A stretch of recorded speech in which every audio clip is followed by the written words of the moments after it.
Well, it's time for a marathon. Yeah, I'm not gonna run one.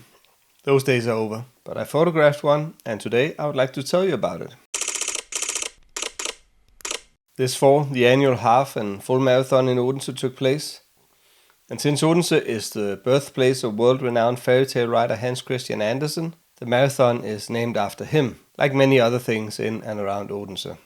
A quick disclaimer, no one has paid or given me anything for this video. I'm simply not interesting enough. I've solely made it to share my experiences and perhaps even inspire others. I arrived early at the Hans Christian Andersen Marathon and I took my time to walk around and scout the area.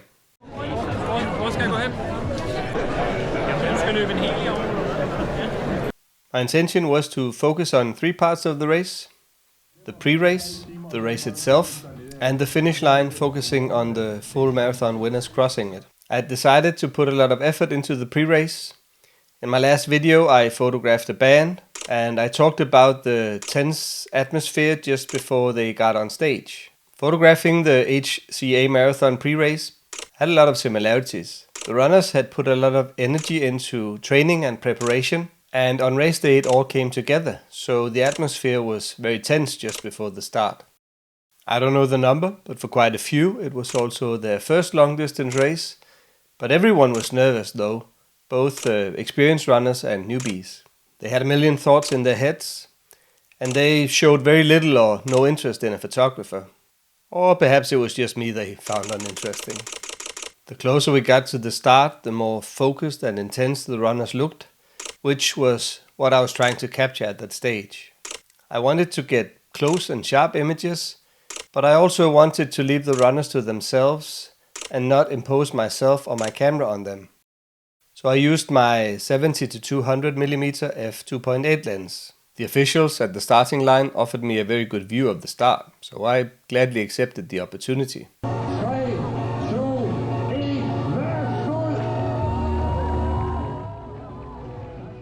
I don't find the start itself all that interesting though. The mood just before the start of a long distance race is much more tense. I did, however, get a lot of nice photos of smiling people with loads of positive energy, so of course it wasn't a waste of time. For the 2024 HCA Marathon, I wanted to photograph both the male and female winners of the full marathon when they crossed the finish line. This meant that I did not have much time after the start to get out on the course, get some photos, and get back to Odense Stadium, where the finish line was placed not far from the starting line. To move fast and efficiently into the center of Odense, I had bought my bicycle, and I got there quickly. The spot I had planned out for photographing the runners during the race was quite narrow, and it was also crowded that day.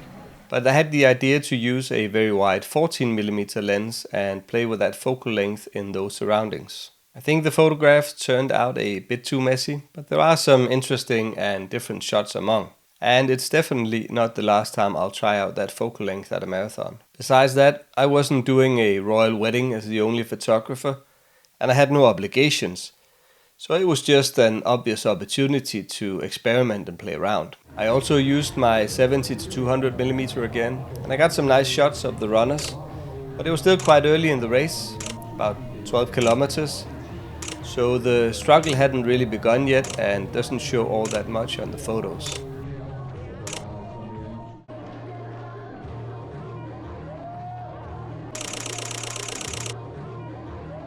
When most of the runners had passed the first spot I had selected, I tried moving to a second and quite beautiful part of the course. But most of the runners had already passed there as well, and it was also a more open area with harsh lighting conditions. So I packed up, got on my bike and hurried back to the finish line. While I was at the stadium waiting for the winners of the full marathon distance, a lot of half marathon distance runners crossed the finish line, and I got some nice photographs of them as well. The first male runner to cross the finish line was Jonas Kvartrup Nielsen. He did the race and at an impressive pace of 3 minutes and 23 seconds per kilometer. That's pretty awesome. Bushra Lundgren Eriksen crossed the finish line as first female runner. She did the 42 kilometers and 195 meters at an impressive pace of 4 minutes and 7 seconds per kilometer. And she didn't even appear to be breaking a sweat. My personal best is more than half an hour slower, and I'm sure I look more dead than alive after I crossed the finish line.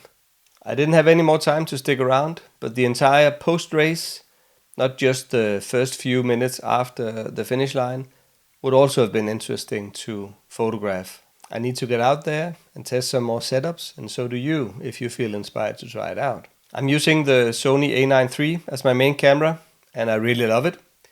But for a marathon, you don't need an insane camera like that, which can do 120 frames per second RAW and costs about the same as a fighter jet. Marathon's not that fast of a sport. It's not table tennis or boxing. There are a few situations, however, where speed can come in handy though, even at a marathon. When Bushra had passed the finish line, she was surrounded by a lot of people, and having both the pre-shoot function and the speed of the Sony A9 III, of course, made it easier to nail a few good photos. If you're still here, I hope you enjoyed this video. Please consider hitting the like and subscribe button and stick around just a few moments more for a few of my top picks from the Hans Christian Andersen Marathon 2024. See you around.